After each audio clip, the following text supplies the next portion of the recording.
Home సత్యమోం friends.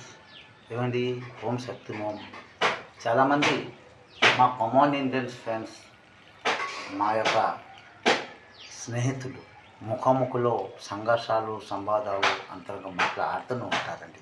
Yes, ఆ మాటలు అంటే కమాలమైన సంఘర్షాలు చేస్తారండి.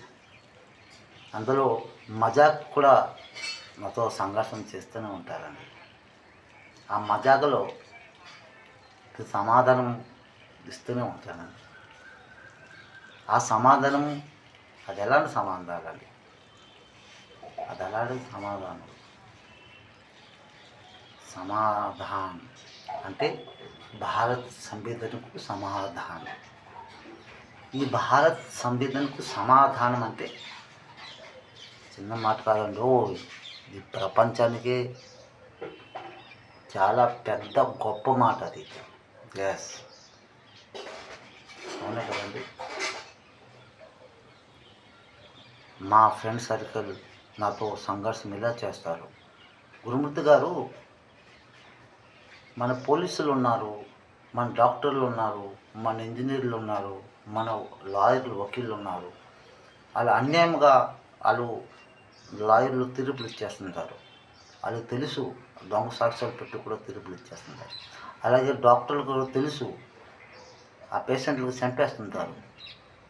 ఇంజనీర్లకు తెలుసు ఆ భూమి ఇక్కడ మనము ఎక్కువ పెద్ద బిల్డింగ్ కట్టామంటే అక్కడ కూలిపోతే వాళ్ళు అన్యాయంగా చేస్తుంటారు. పోలీసులకు తెలుసు వాళ్ళు మంచి వాళ్ళు కూడా దొంగలు చేసి వాళ్ళకి లోపల పడేస్తుంటారు. మరి వాళ్ళకి ఏంటి శిక్ష?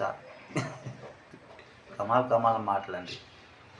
ఏంటి, నా మాటే ముందుకు చెప్తానండి. మా ప్రెస్, రిపోర్టర్, మీడియా, ఈ 3 మాటలే శాంతి సేవ రూపం. అంటే ఫ్రెష్ తీసుకుంటాం. ఫ్రెష్ అంటే ఎవరండి? ఫ్రెష్ చేస్తారన్నమాట, బట్టలు ఫ్రెష్ చేస్తారు. నేను సత్యముగా సందేశం మీకు తెలియజేయకపోతే ఆ యొక్క ఆనందంలో పరలో స్వర్గంలో లోకం లోపల ఆ ఫ్రేస్ ఎలా చేశారండి బట్టలకి, అలాగే నన్ను ఫ్రేస్ చేస్తారు భగవంతుడు. సత్యమైన మాటలండి. ఎస్, ఒక పోలీస్ అతను అన్యాయంగా అతను తీర్పిచ్చాడంటే అది కాకిరంగ కదండి. బాత్రూంలో కూడా అది కాకిరంగ అండి. దేవుడు అందులో పడేస్తాడు. ఈ సత్యమైన మాటలండి.